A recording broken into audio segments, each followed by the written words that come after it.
Hello everyone. This evening we are here for a chat which we have named How to Capture the Essence of a City While Writing a Book. And our topic for today is Bengal. Right. This evening I have with me Mr. Sourish Roy, who is an acclaimed author and he's also a teacher. And before we start off, folks, let me tell you that this session is being hosted by the Book Bakers Literary Agency. And please do visit their YouTube channel, like it, subscribe it, and please do share. So that would be really helpful. And thank you so much for joining us in this evening's chat. And to start off, just a few words about myself. My name is Prasun Roy and I live in Kolkata with my family. By profession, I am into my family-owned business of pharmaceuticals, manufacturing and marketing across the country. And writing has always been a passion for me. I started off writing ever since I was in school. And then later on, a few years back, it materialized while I wrote a book for children, and with the help of the Book Bakers Literary Agency, it got successfully published by the very renowned Srishti publishers and distributors.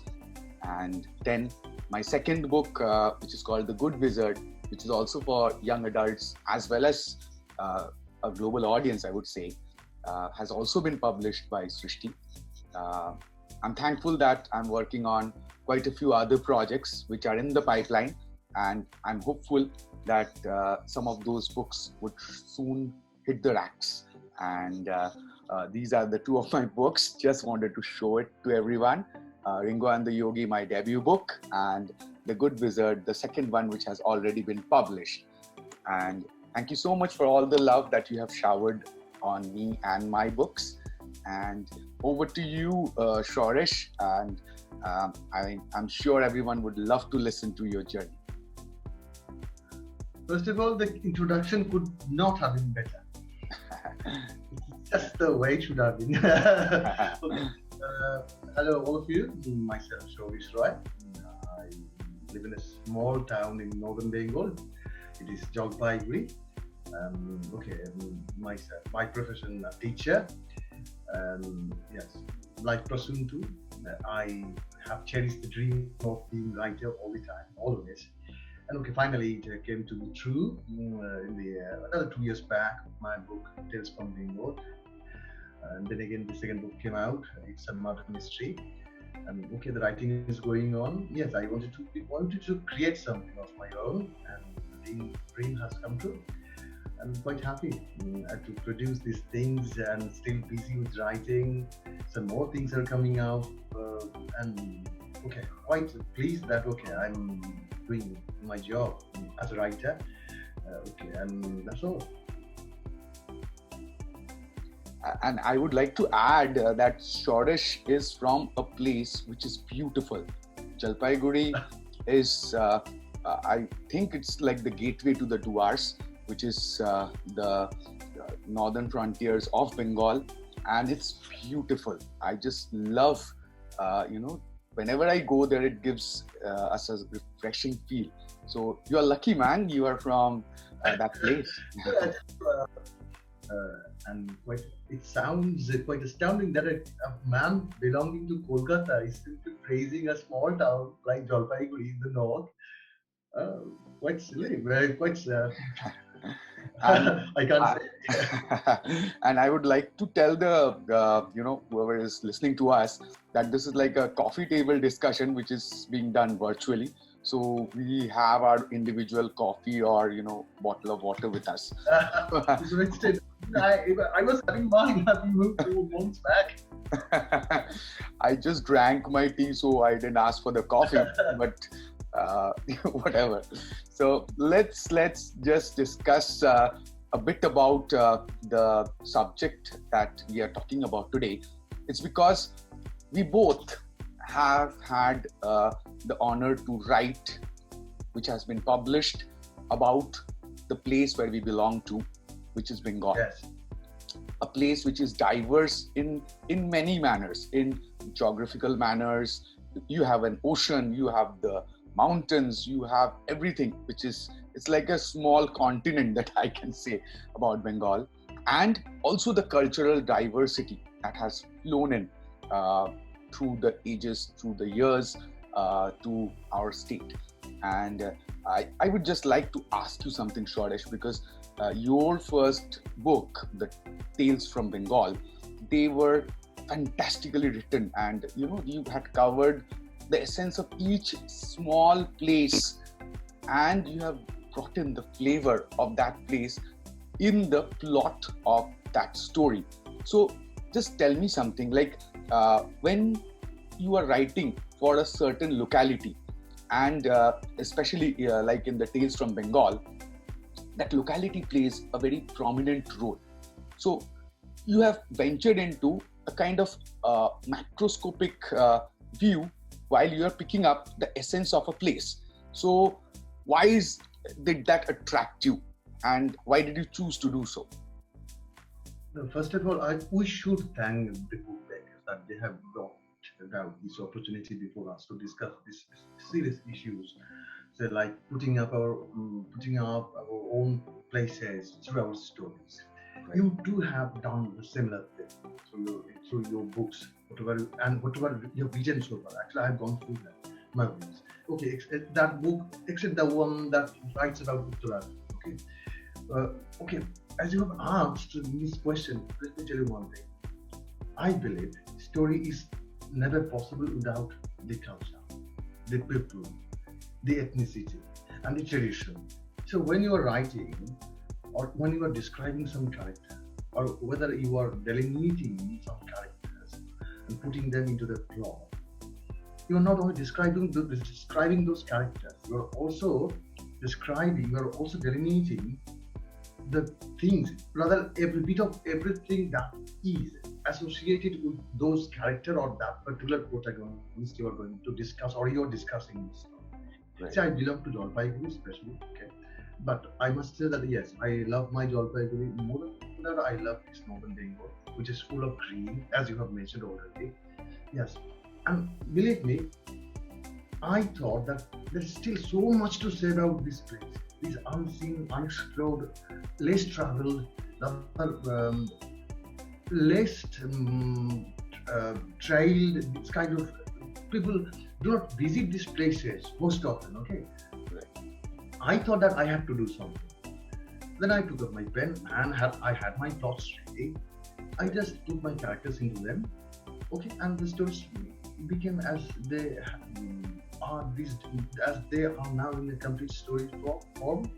And okay, to some extent, I am happy because I'm quite I should be happy that I not only put up those characters, I have also been able to bring about the places I was willing to deal with, and that was the thing that made me excited while I was writing those stories. And finally, the book became a reality. Tales from Bengal, those 9 stories, they have fulfilled my dreams. Okay, yes, as you have asked me this particular question, you see, when after reading your book, when I found that, okay, you too are fond of this kind of putting of the details of a certain place. Be your home, be your place you have just visited. It seems that you too are one of those writers who rather more keen on presenting the details of the places. Wherever you have gone, whatever you have seen, or whatever you have done with those places. Is it that, okay, you too are fond of putting or bringing about the details of the place in your stories? Is it so? See, this is an interesting thing. Like, when I was a child and I used to visit different places, because with my parents we used to go off, like as Bengalis, we love traveling. And like every vacation, it's a must that you should travel to some place, whether it's like a few kilometers away from your house also. Yes. So, I had been fascinated by the places I have seen, and especially while we were growing up, we had read books by people like Satyajit Ray. And Satyajit Ray was a man whose the adventure stories of Feluda were like travelogues, and that kind of give you a feel of knowing a place in parallel to developing a plot. So Right. that was something which I really got inspired by. And when I first wrote Ringo and the Yogi, the first book of mine, this is, as you can see in the cover, this is not set in Bengal, but it is set in a place called Uttarakhand. And I had been to the mountains quite a few times, even as a child and as a grown-up. And when I was writing the story of Ringo, the boy who went for a camp during 2013 when the cloudbursts happened, that time his journey, when he started from his city, from the protective environment of his mom and dad in his house, he's going alone with a group, and he's traveling to a place which he has never been to. He's going to the Himalayas, he's going through a highway which he has only read about. Maybe he's a 10-year-old child, and what he sees, what flowers he sees, what plants and trees he sees, what is the smell of the air.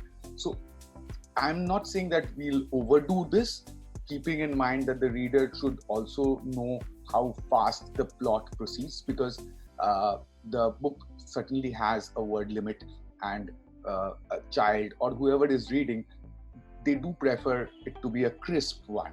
So a mix of both, keeping in mind that the story is progressing and the one who is reading the book, they are enjoying the landscape where the plot is unfolding.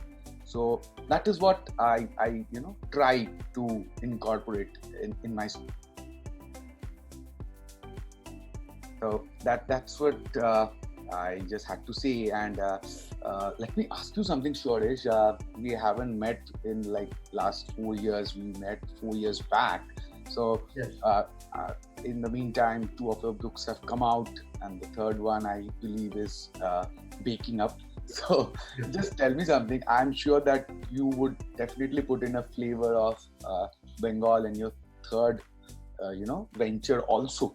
So tell me something. When you're setting up a plot or a book, which is more significant to you? It is the plot or the character when you're making it a region-centric, fiction?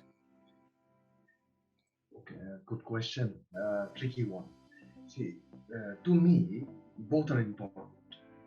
Both are important in case of even creating any kind of literary piece, be it drama, be it a novel, or even a short story. Mm-hmm. Actually, I do not keep this very thing in my mind the moment I start off with a certain story. But after doing a bit with it, then it begins to happen with me that okay, well, no, it's a story that's going to concentrate on the character or otherwise. See, some of my stories, like say the anomaly, the magician's plight, okay, and the other ones, they concentrate on the aspects or the qualities the characters show off or expose or present before the readers. On the other hand, the stories like the absolution and the quark. So these two stories, especially the Iron Army, these stories, when actually I started off with specializing on the characters, but as I moved on, as I delved deep into the stories and then it seemed that okay, no, these are the stories that need that the depth of description of the plot, presentation of the plot. So actually it keeps happening. The moment you will understand, okay, this is a story, it's going to emphasize on the character, so it becomes a character-centric story. Mm-hmm. Or sometimes you will understand that, okay, no, it's a plot-centric story. It happens to me to some extent spontaneously. They say even it happens in many ways to many other writers too. Say, I think when you are describing that story, in some cases it seemed that okay, some parts of some phase, rather, when I'm going through the entire that book, it seemed that okay, the book is partially somehow concentrating on the character, and then Right. again it's jumping back to the description of the film. So it's quite natural. I cannot say that okay, I believe in plot-centric or character-centric stories. It happens, just happens. Right. And believe me, when I see the authors like us, many others who have been associated with our Baker's Literary Agency, I've seen many. Like say, obviously you are the foremost, and then again Abhishek is there, then Vinayak is there, and then Right. Nalini is there. Actually, he has too brought about the essence of regionalism through his stories, through their stories. And Right. I found this taste of putting up the tradition. So Vinayak ji have written about the folk tales of from Bihar. And again, Right. Abhishek has again a Kolkata-based story. Vinayak has written a story that belongs to a place in the south. So, Right. okay, I think it's natural. It happens just. And you two have just done the job and inspiring others. It could have been better. I'm quite happy with your works so far. Thank you. Thank you. Yes, going by your stories, it seemed that a book regarding ghosts, so sudden change, presenting. Why so? Shifting, just completely changing about, switching over to the themes. Is it some kind of compulsion or it just happened? When I heard about the book about ghosts, Prasun has written about ghosts. How come? Actually, I confess, I admit, I did not believe initially that you have just produced a book that is dedicated or was going to be dedicated to ghosts, some supernatural elements, entities. How did it happen? That's actually, that is why I'm thanking the because again and again they have brought about this remarkable opportunity to share our thoughts. And actually, I have this question stored in my mind since long. And today, of course, I have just placed this question before you. Why so suddenly you switched over from delineating the imaginary character, the imagination of a little boy, and then you can jump into a supernatural entity? Just say something. Just say something. I'm just trying to hear from you. I'll tell you. It so happened like I had already written 2 books for young adults, children, which is like the first one was Ringo and the Yogi, and the second one was The Good Wizard, which was on magic and about a student and a teacher, the relationship that they share with each other, which is very beautiful. And then just before the pandemic hit us, that time I was talking to Suhail Mathur of the Book Bakers, and we were talking that what else we can do about I'm interrupting you. Missing well very much. He should have been here. Yes, he should have been there. And that time I was researching that what I can write about Bengal, something which will give us a flavor of Bengal. Geographical aspects you have already written, about personalities that had been written by others also. So then a point came to my mind, that our Bengal, the folk tales of Bengal, has one thing which is very unique. That is the descriptions of ghosts. It is, I think, one of the cultures where you get a clear-cut definition of 14 different characters of paranormal entities. There is something called a mechobut, which loves to eat fish, and it speaks in a nasal tone, hello, how are you, like that. And you have a gechobut, which lives atop a tree, and there is something called an alaya, which you cannot see. Yes. And it is present, beside the rivers. So, and it is, the essence is coming from a united Bengal, which was before the partition, which comprises of East Bengal and West Bengal. So alaya was something which used to happen across the river Padma. So, all these things clicked, and I understood that, yes, why not? Why not we tell a global audience about the 14 different kind of ghosts that our culture has been defining for ages? And one more thing, it's like, all these ghosts are not only scary. Some of them are really funny also. True. So, paranormal story, which has an element of comedy, is something which is a real challenge, which I think very few Indian authors might have tried. It is there perhaps in the West, but we haven't tried it yet. But in this book, we have done that. So, when it comes out, I'm thankful that Rupa Publications have accepted that on behalf of us, and soon it would be released also. And you can find flavors of ghost stories which are really scary. You can get flavors of ghosts who are very sentimental. You can get flavors of ghosts who are really, really funny. So as it is in case of the ghost of Gupika and Bhagavan, he's just simply a funny one. Yes. Like there is a Shakchurni, who is a female ghost, like a lady who was married and she was not satisfied with her, marital life. And then when she is becoming a ghost, she's trying to lure other people. And that has an element of, comic and a scare. So that is what we have tried to, incorporate in all these 14 different stories, which will be compiled into a book.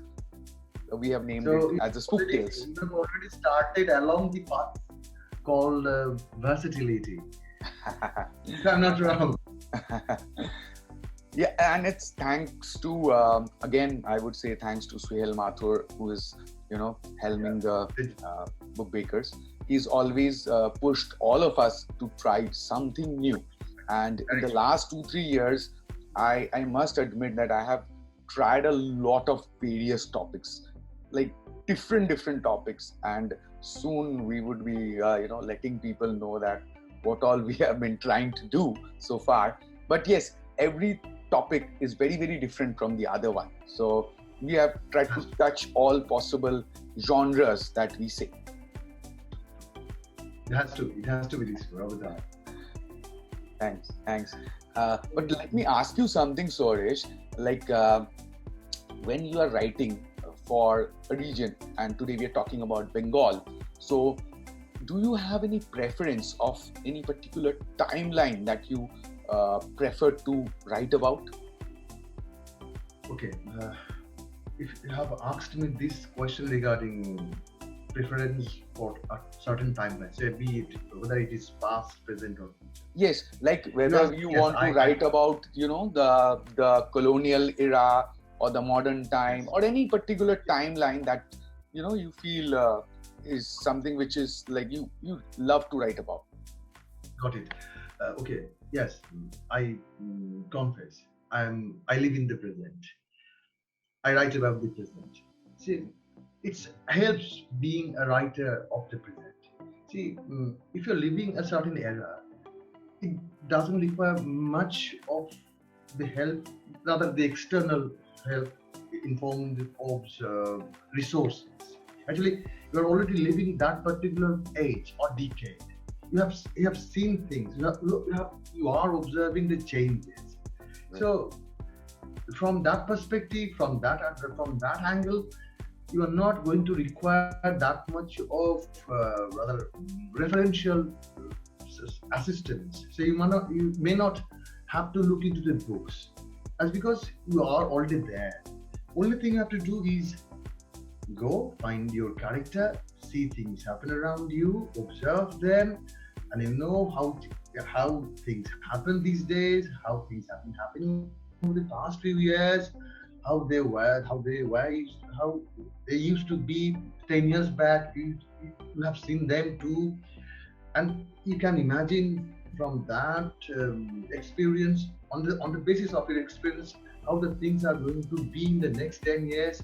So being a writer of the present, it helps.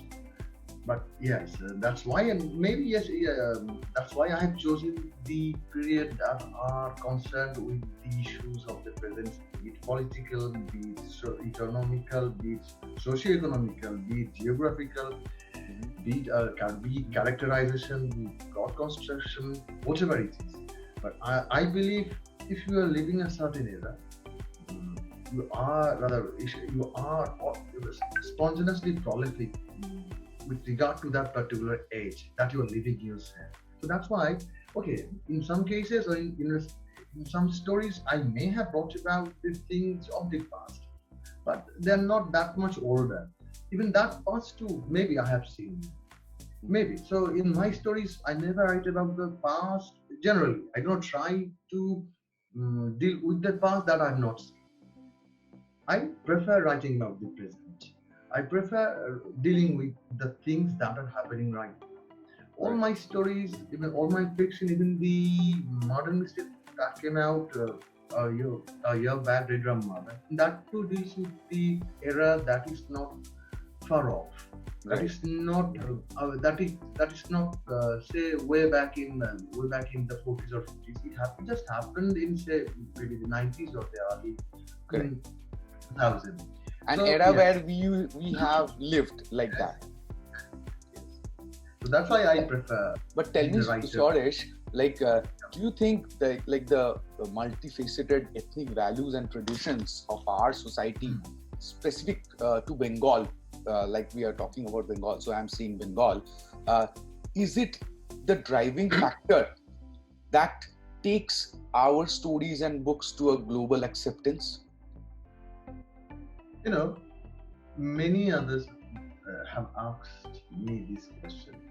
Okay, does it help in bringing or taking our Indian stories to the world? I believe yes. See, can we find this very aspect of getting a new language in every 5 kilometers? At least it happens in northern Bengal. We get different sort of languages. Even I can't even count how many variants or variations or kinds of Bangla or Rajbongshi language dialects I have come across so far. It seems that it's okay. It was only a different thing 5 kilometers back. I would say something different. I've traveled only 5 kilometers.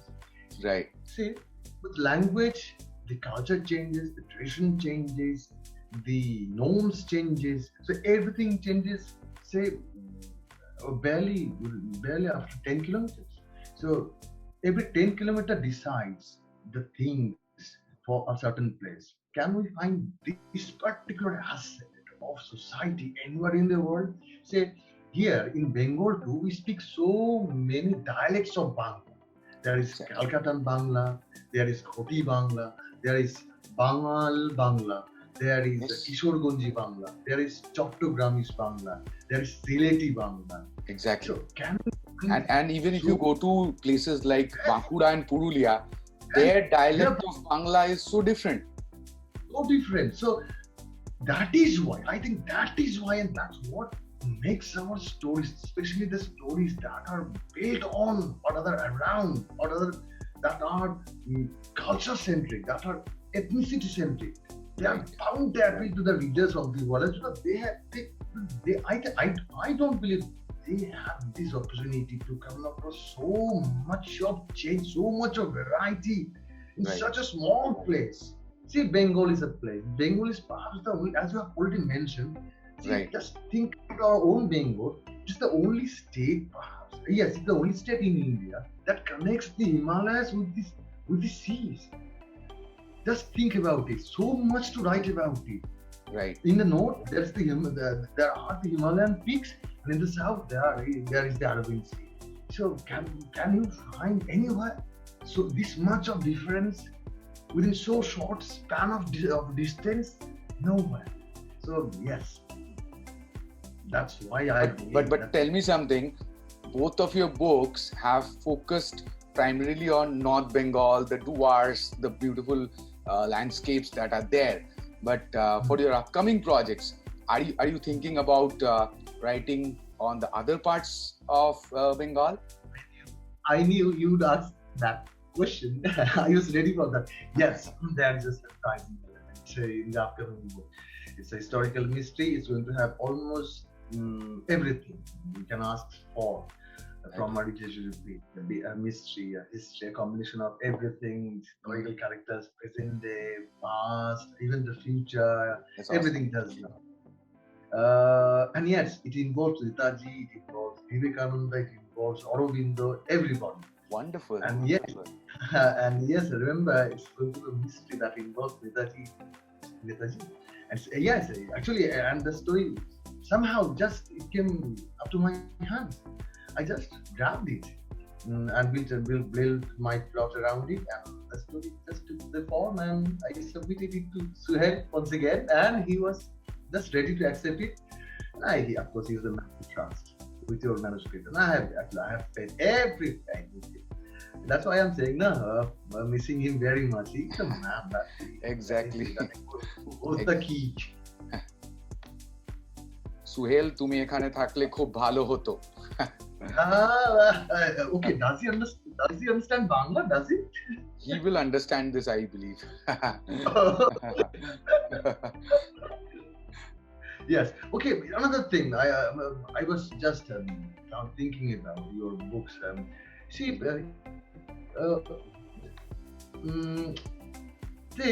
dealing with a place. Yeah. Shifting from one subject to another, that has been found in you. But the thing that has intrigued me most is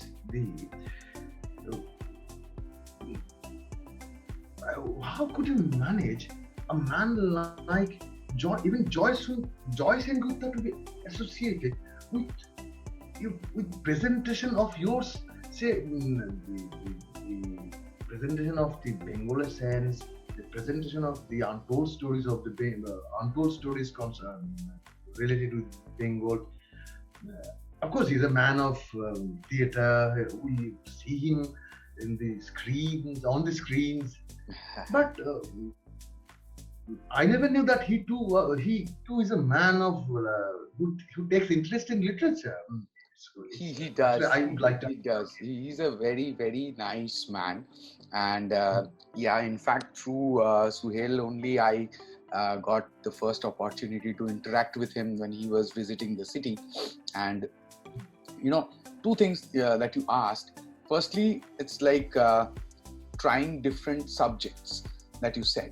So, trying different subjects for me, I think that I've understood, that I have already understood. But the point is, a theatrical man taking interest in literature, and that too through a person who has already tried so many things in literature already.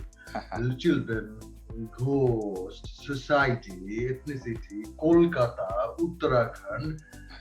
How could you manage? Actually, I should have asked both of you this very question.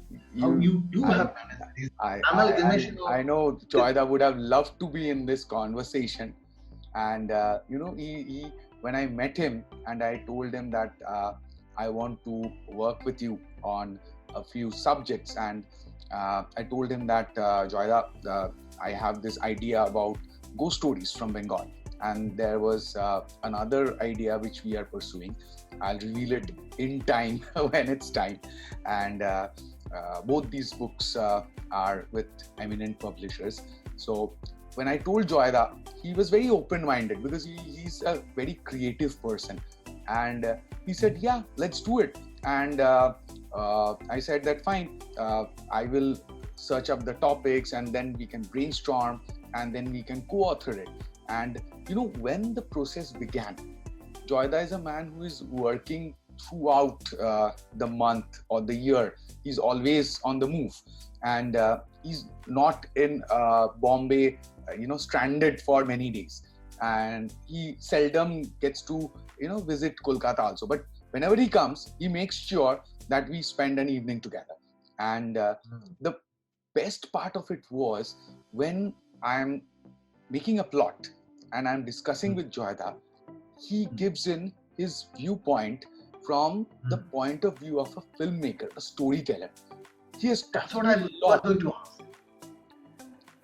And I learned a lot also, Sourish, from him, that how the usage of dialogue, how bringing out the sentiments of a particular character can actually make a story more scary, for the ghost stories I'm saying, rather than a description of the atmosphere. So it's the dialogue between two individuals or a paranormal entity makes the story more scarier than even if you describe that it was a dark room where bats were floating and all that. So that is more effective when you say it through the words of the characters. So I learned a lot from him, and he's always there, reading out, suggesting changes. We had gone through a lot of edits, and he has been very, very cooperative, and I was lucky to be associated with him, and I'm really happy about it. Okay, now I've already said that I'm a man of the present, but it doesn't seem that no, you're not of that kind of man who lives in a particular timeline. It seems that somewhere you're a man of the past, and somewhere maybe that you are the one who is thinking about the future, and somewhere it seems that no, he's the man who believes in the present. Quite intriguing. इसके पीछे राज, उसके पीछे राज क्या है? What's the most telling factor behind being so much, say, a time traveler, timeline traveler, from being past, then again you are in the present, then again you're jumping to somewhere in the future timeline. So, what's the when I am with my books and when I am writing, it kind of transports me to a different world. It helps me, traverse through all that imaginations. And, I always said that I don't believe in genres, because genres is most probably a marketing term. But for an author, what he loves to write, that is his genre. Whenever he's writing, a Ruskin Bond, the great man, he never followed any particular genre. He has written for every possible genre that is there, that can be imagined of. So he's a man whose writings had always been very close to my heart. And that is why, even when I was doing a biography, you'd be surprised, like it's a biography on Sri Raj Bihari Bose, a man who has been an eminent figure in the freedom struggle of our country. When I discussed it with Suhail, and I got up with the synopsis, and he encouraged me. So I dived into it, and I had to virtually go through lot of documents which are there in the National Library archives, which are not normally accessible to people. And I'd gone through them, I have read them, like the IB records are there mentioned in those very, very priceless books. That we have tried to bring in those flavors. Like when the capital of the British India was shifted from here to Delhi, where was the Viceroy staying? Which was the Viceroy's house? So we have collected photographs of those places, and we have incorporated in our books. So it kind of gives me a time traveler kind of a feel. But I really love to write what interests me. So that is why I have written perhaps in all possible genres, and I hope that soon these stories would come out and people would like to read them. Simply can't wait for the book. And I think we are running out of time. And thank you, Sourish. Yes, once again,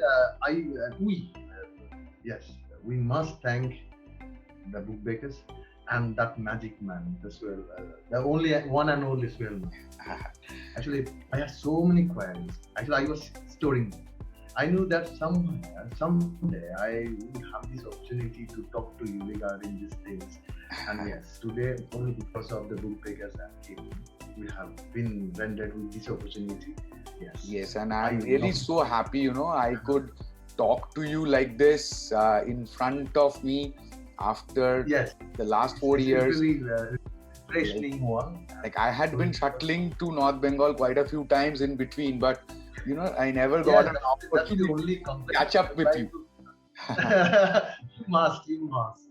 You must. Okay. I think we should sign off. But before signing off, we must thank everybody, all our readers, all our followers. Please follow us. And thank you so much, everyone who are watching this. And like I said, this particular session is being hosted by the Book Bakers Literary Agency. So please do visit their YouTube channel, like it, subscribe it, share it, and please spread a word. And thank you, Sourish, for coming and joining me for, some water. Yes. And thank you so much. In Bengali, we must say Oshonkho Dhonnobad to everyone for joining us. Dhonnobad. Thank you. And have a good night.